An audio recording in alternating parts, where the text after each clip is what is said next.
जब 100 साल पहले संघ अस्तित्व में आया था, तो उस समय की आवश्यकताएं, उस समय के संघर्ष कुछ और थे।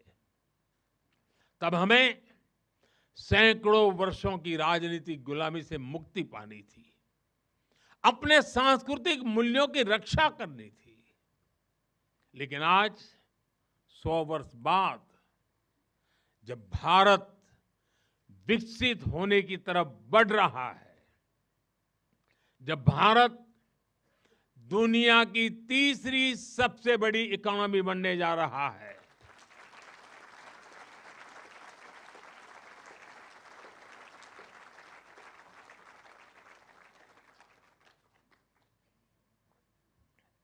जब देश और देश का बहुत बड़ा गरीब वर्ग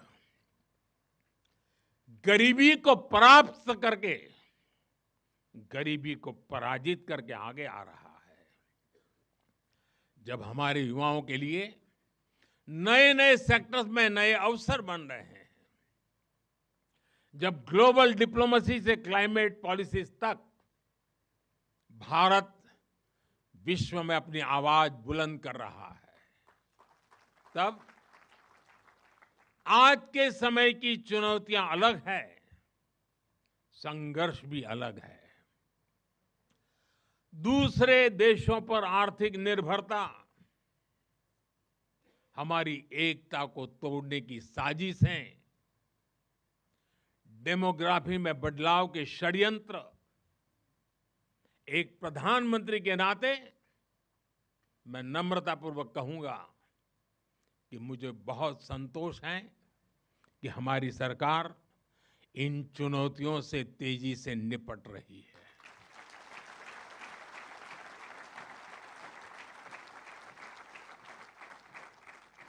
वहीं एक स्वयंसेवक के नाते मुझे ये भी खुशी है कि राष्ट्रीय स्वयंसेवक संघ ने न केवल इन चुनौतियों को पहचान की है, बल्कि इन चुनौतियों से निपटने के लिए ठोस रोड मैप भी बनाया है।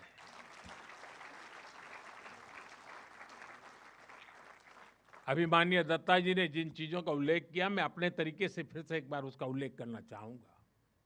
साथियों, संघ के पंच परिवर्तन, स्वबोध, सामाजिक समरसता, कुटुंब प्रबोधन, नागरिक शिष्टाचार और पर्यावरण, ये संकल्प हर स्वयंसेवक के लिए देश के समक्ष उपस्थित चुनौतियों को परास्त करने की बहुत बड़ी प्रेरणा है।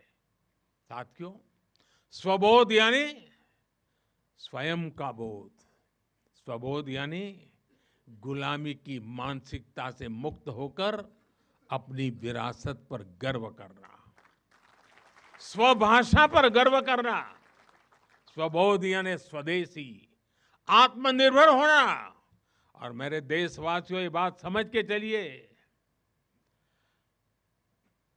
आत्मनिर्भर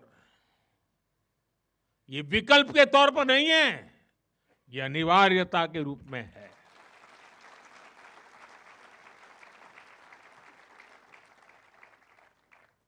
हमें स्वदेशी के अपने मूल मंत्र को समाज का संकल्प बनाना है। हमें वोकल फॉर लोकल के अभियान को उसकी सफलता के लिए वोकल फॉर लोकल ये हमारा निरंतर एक नई ऊर्जा प्रदान करने वाला घोषवाक्य होना चाहिए, प्रयास होना चाहिए। साथियों, संघ ने सामाजिक समरसता को हमेशा अपनी प्राथमिकता बनाए रखा है।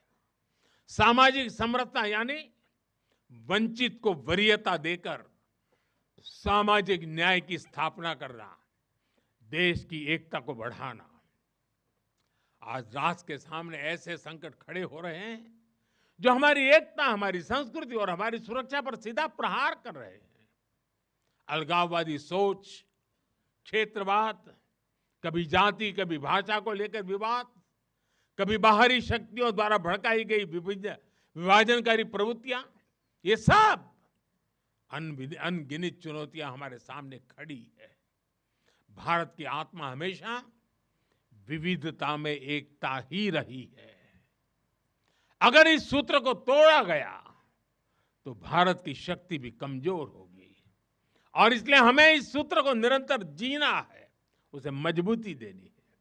साथियों, सामाजिक समरसता को आज डेमोग्राफी में बदलाव के षड्यंत्र से, घुसपैठियों से भी बड़ी चुनौती मिल रही है।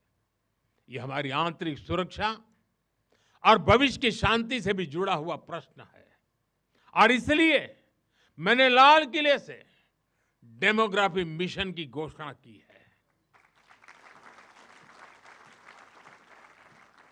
हमें इस चुनौती से सतर्क रहना है, इसका डटकर मुकाबला करना है। साथियों, कुटुंब प्रबोधन आज समय की मांग है।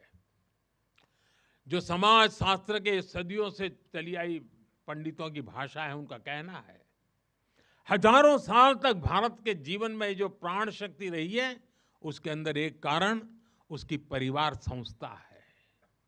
भारतीय समाज व्यवस्था की सबसे मजबूत इकाई अगर कोई है तो भारतीय समाज में पनपी हुई एक मजबूत परिवार व्यवस्था है।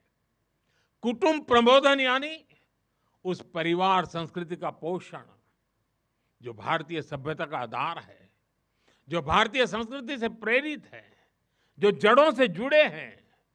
परिवार के मूल्य, बुजुर्गों का सम्मान, नारी शक्ति का आदर, नौजवानों में संस्कार, अपने परिवार के प्रति दायित्व को निभाना, उसे समझना, उस दिशा में परिवार को, समाज को जागरूक करना बहुत ही आवश्यक है।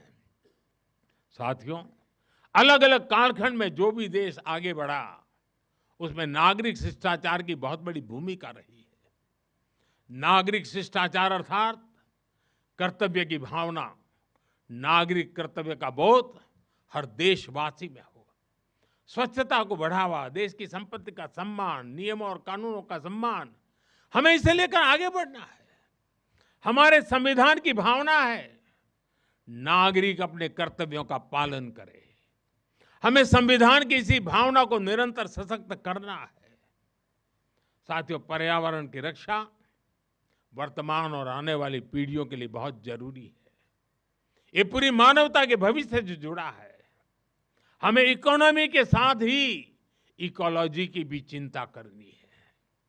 जल संरक्षण, ग्रीन एनर्जी, क्लीन एनर्जी, ये सारे अभियान इसी दिशा में है। साथियों, संघ के ये पंच परिवर्तन, ये वो साधन है जो देश का सामर्थ्य बढ़ाएंगे, जो देश को विभिन्न चुनौतियों से निपटने में मदद करेंगे, जो 2047 तक विकसित भारत के निर्माण का आधार होंगे।